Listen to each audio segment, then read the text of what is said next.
Why? Because this will be perished. We would also be perished, but then we will be brought to life, but we would not have any single possession. Our house would have been perished, our cars would have been perished, our cities would have been perished, all these beautiful buildings, our economy, our business will not be there. What will be with us?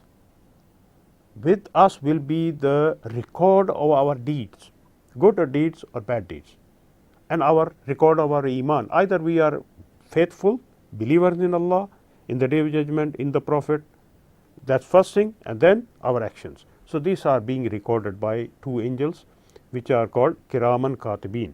Ya'lamuna ma taf'alun. Whatever you do, they know it, and they write it down.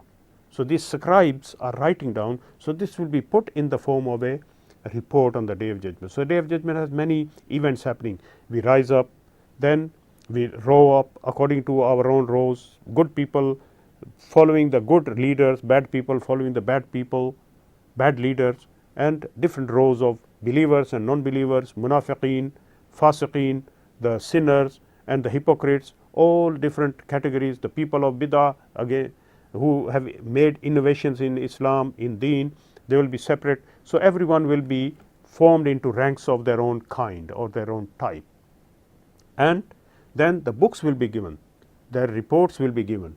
The good report in the right hand, and people will be pleased, and they will be showing to others, oh, this is my ha'u kitabiya, this is my kitab, please read it, this is my book, my actions are good, and I've lived a good life, so there's a hope that I'll be going to Jannah. And the bad book will be given bad report from the left hand. Now this Allah knows why right hand has good report and left hand bad report. Of course, one hand has to have bad and good, so Allah has fixed right hand for the right report, bad hand for the bad report. And then the mizan will be taken, action will be taken, like scale will be taken, will be brought, our actions will be weighed, good actions, bad actions, and also then shafa will also be done. Like if you are going to Jannah and you will be given right by Allah subhanahu wa ta'ala that you can take other people with you in Jannah, provided Allah agrees to that. So you say, Ya Allah, this is the list of the people I want them to go to Jannah, and Allah says, no, some people I reject, so you choose other people. So people who need the shafa have to be deserving the shafa. If they don't deserve shafa, they haven't done anything which deserves them the shafa, then the shafaat cannot be accepted. And in the same way, in the favor, in the support of a non-believer who doesn't believe in Allah and the Day of Judgment and the Prophet and all the beliefs of Islam, there is no shafa, no recommendation or no intercession on his behalf, because that person is doomed to go to hell. It's decision of Allah. Then a Muslim who is going to Jannah, he can't say, well, this is my father or mother who is going to hell, please take him to heaven. But Allah would say, look, this is a non-believer. And Ibrahim alayhi salam was told, he prayed for his father was a non-believer. Ibrahim alayhi salam was brought up in that environment, but because he was taught by Allah subhanahu wa ta'ala, he was trained by Allah, given knowledge by Allah, so he was a prophet made by Allah, and he was not the product of his society, of his environment. He was a person appointed by Allah subhanahu wa ta'ala with guidance. So his guidance came from Allah. So he was imploring with his father to believe like him, but he won't listen. So in the end, when he separated from him, he said, I will pray for you. Then Allah told him, well, he is people of the hell. So then he said, sorry, he said astaghfirullah.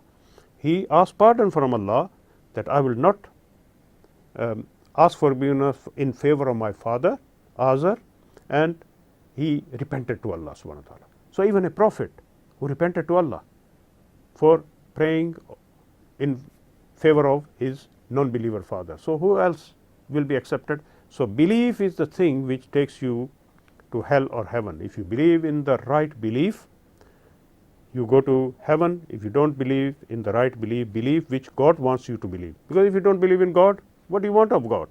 If you don't believe in the Day of Judgment, what do you want on the Day of Judgment? If you don't believe in the representative of God, the messenger of God, the Nabi or the Prophet of the time which God has appointed, then you have nothing to do with God.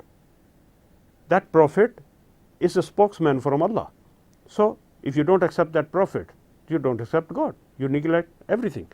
So these three beliefs are the basic beliefs. Other beliefs, they are deduced from this: belief in Allah, one God, according to the belief in the prophets as prophets explained, and the last prophet of the time is Muhammad sallallahu alaihi wasallam. So now belief in Muhammad sallallahu alaihi wasallam is necessary, and the believing in the Day of Judgment is necessary, and the others fit in all the other beliefs in the angels, in the books, in all the qadr, the decisions of Allah and the plans of Allah, and the rising after death, the Day of Judgment, all this, and the belief in other things which are mentioned in the Qur'an and Hadith. Because we believe in the Rasul, we believe in the jinns, we believe in other things which are there. We believe in the hijab, we believe in the salat. Some people say we believe in everything, but we don't believe in salat. So then he is not a Muslim, because salat is in the Qur'an, zakat is in the Qur'an, hajj is in the Qur'an, Ramadan is in the Qur'an, Masjid Aqsa is in the Qur'an. All these things fit in when we have these three basic beliefs. So these people will be saved who have the belief. So Allah says that you will not be accepted, no compensation will be accepted. So you won't have any barter if you don't have a belief. What things have you got to barter? Justice will be done, of course, between Muslim and non-Muslim. If a Muslim has hurt a non-Muslim, he will be given the compensation. But that non-Muslim will not be saved from fire of hell, because if he didn't believe in Allah and the Day of Judgment and the Rasul of the time, then he's going to hell. So Allah subhanahu wa ta'ala says, and nor will they be helped. So mean those people on the Day of Judgment, no one will be helped. Means no one would have automatic help. Like you get help here. You call your father or your friend or your colleagues for help, and that day no one will be helpful. Because يَوْمَ يَفِرُّ الْمَرْءُ مِنْ أَخِيهِ وَأُمِّهِ وَأَبِيهِ لِكُلِّ امْرِئٍ مِّنْهُمْ يَوْمَئِذٍ شَأْنٌ يُغْنِيهِ. Everyone will be preoccupied with one's own deeds, one's own life, one's own fate. Then the husband will run away from his wife, the mother will run away from his children, children will run away from their parents. Everyone will be left on its own. Everyone will be worried about its own. So how can anyone help? There won't be a help except if Allah wills. So again, it depends on, everything is conditional to Allah. If Allah helps anyone, fine, then he would help, he will create the means to help. Then Allah says, وَإِذْ نَجَّيْنَاكُمْ مِنْ آلِ فِرْعَوْنَ يَسُومُونَكُمْ سُوءَ الْعَذَابِ يُذَبِّحُونَ أَبْنَاءَكُمْ وَيَسْتَحْيُونَ نِسَاءَكُمْ وَفِي ذَلِكُمْ بَلَاءٌ مِّن رَبِّكُمْ عَظِيمٌ. This is children of Israel. They were saved from the clutches of Pharaoh, armies of Pharaoh in Egypt. You know, Musa alayhi salatu wasalam, when he was born in Egypt.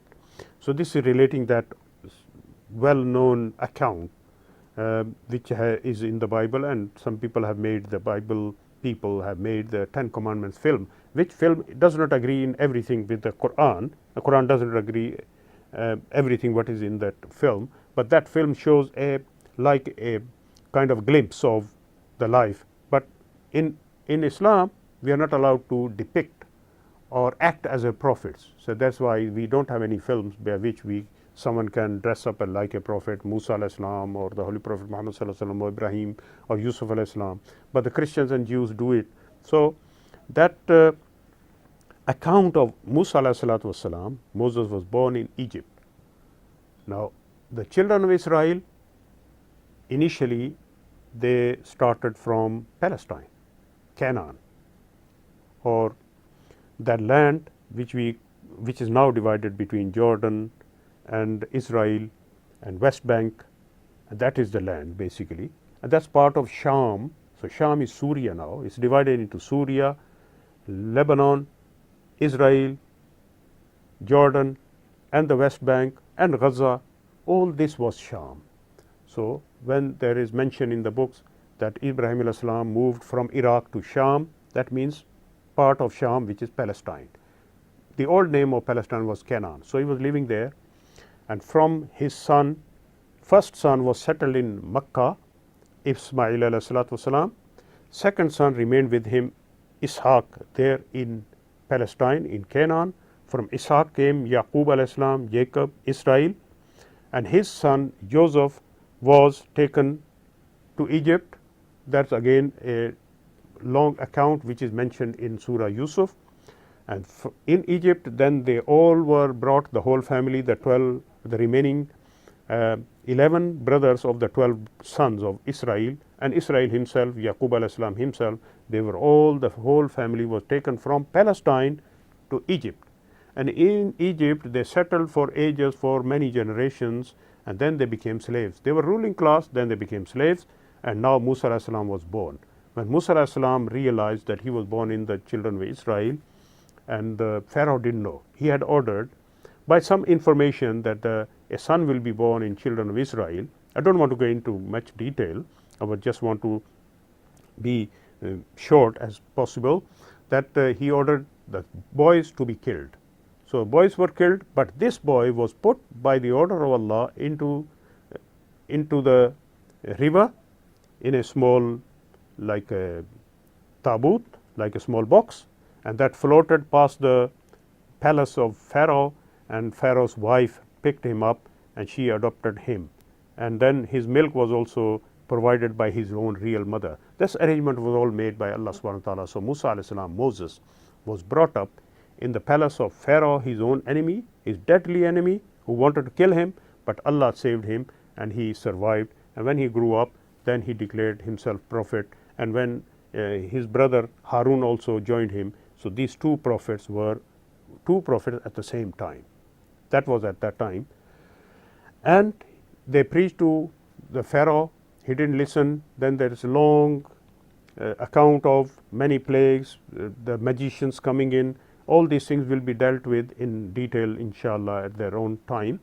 But eventually, when the Pharaoh wanted to decide to destroy these children of Israel, then Musa alayhi salam took them out, and miraculously he was given this miracle of his staff, or the stick, asa, and that staff would do miraculous things by the power of Allah. Now the stick has no power, but Allah has all the power. He can put power in the stick to part the river. So the river was parted. Now in the 10 Commandments is one road, but according to Qur'an there were 12 tribes, so there were 12 roads made into the not just the river, into the sea. They crossed the sea, they went to another part. So this is Allah is mentioning that, remember when we delivered you from Pharaoh's people who were afflicting you with a horrible torment means punishment, killing your sons and sparing your women, and therein was a mighty trial from your Lord. So this trial was a test, a great test, and Allah made them pass. So they went through that trial, they were saved, and now Allah is reminding them that you should remember this favor of Allah and follow His commandment. Inshallah, we'll see you after this short break. Inshallah. Assalamu alaikum wa rahmatullah.